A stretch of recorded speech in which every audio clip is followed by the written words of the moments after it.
À la fin de cette vidéo, tu sauras exactement comment faire pour devenir bilingue en anglais sans voyager.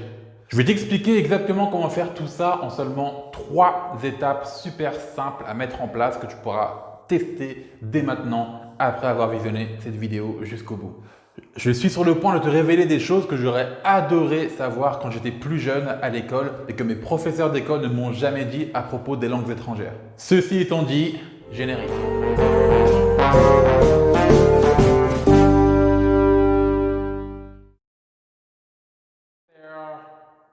Hi there English learners, Romeo here et bienvenue sur la chaîne Anglais sans limite, la chaîne sur laquelle je t'explique comment apprendre l'anglais en autodidacte de manière efficace.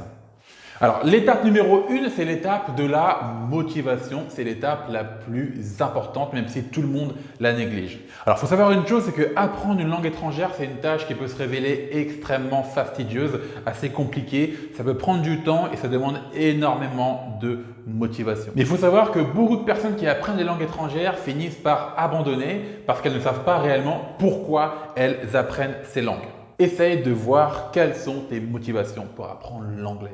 Par motivation, je ne te parle pas de motivations qui vont être entre guillemets externes, des motivations qui vont être liées par exemple à ton employeur qui veut juste que tu apprennes l'anglais pour résoudre certaines tâches, ou alors des motivations qui vont être liées par exemple juste à des amis qui veulent que tu apprennes l'anglais par exemple pour X ou Y raison. Non, cette motivation, elle doit être liée uniquement à toi. Si tu veux apprendre l'anglais, il faut que tu saches pourquoi tu apprends l'anglais.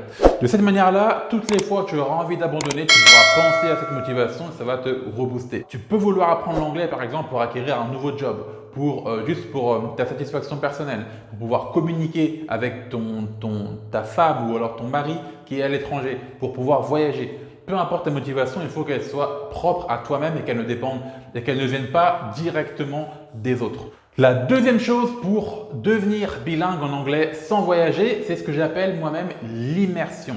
Alors l'immersion, c'est une des choses les plus importantes aussi, sauf que beaucoup de personnes pensent à tort que pour être immergé entre guillemets dans une langue quelconque, eh bien il faut partir par exemple aux États-Unis ou en Angleterre si tu veux apprendre l'anglais.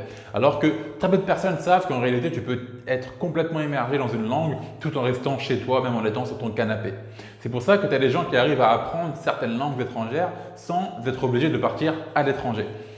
Qu'est-ce que je veux dire du coup par tout ça? Eh bien par là, je veux dire que si tu veux apprendre l'anglais, commence déjà par transformer tout ce que tu fais actuellement en anglais. Fais tout en anglais. Si tu regardes des vidéos YouTube, des vidéos de couture, de cuisine, de peu importe, au lieu de les regarder en français, regarde-les en anglais. Et ce qui est super avec YouTube, c'est que actuellement, tu peux aussi avoir les sous-titres de toutes tes vidéos en anglais, donc ça peut aussi être sympa.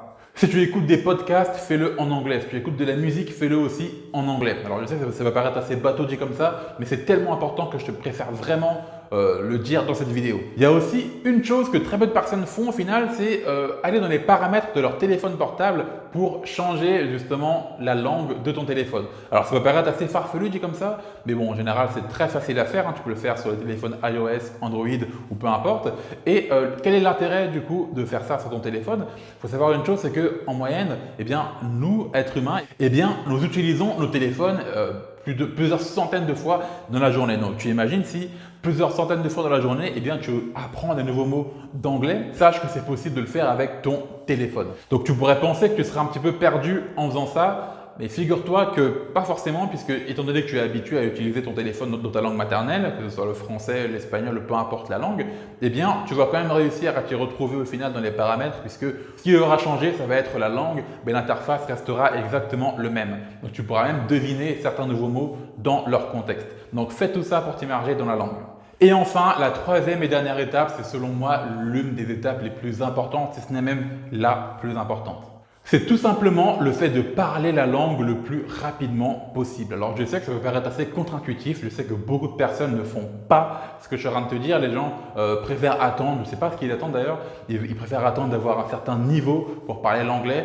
Et au final, ces gens-là peinent à progresser, ils peinent à devenir bilingues et à parler la langue couramment. Dans ce cas-là, j'ai envie de te poser une question. Comment est-ce que tu apprends à conduire par exemple?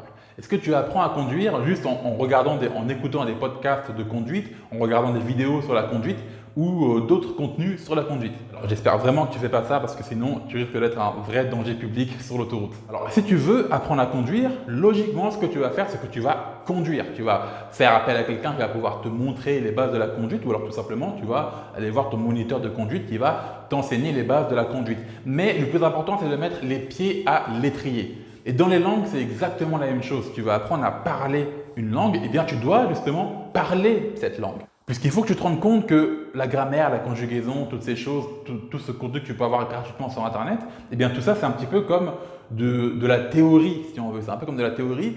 Et cette théorie, il faut la mettre en pratique. Et la meilleure manière de mettre une langue en pratique, c'est tout simplement de la parler. Si tu veux aller un peu plus loin, j'ai créé un cours en ligne qui s'appelle Objectif Bilingue. Dans ce cours, je t'explique exactement comment faire pour devenir bilingue en anglais. Alors, c'est un cours en fait de méthodologie sur les langues étrangères. Ce sont toutes les méthodes que j'ai utilisées moi-même pour devenir bilingue en anglais. Alors, si tu veux en savoir plus, le cours vient à peine de sortir, donc il a encore à son prix de lancement actuellement. Donc, le lien est en description de la vidéo. Si la vidéo t'a plu, tu peux aussi t'abonner, mettre un like et me poser toutes tes questions en commentaire. Et moi, je te dirai à la prochaine pour une future vidéo. C'était Roméo pour la chaîne Anglais sans limite.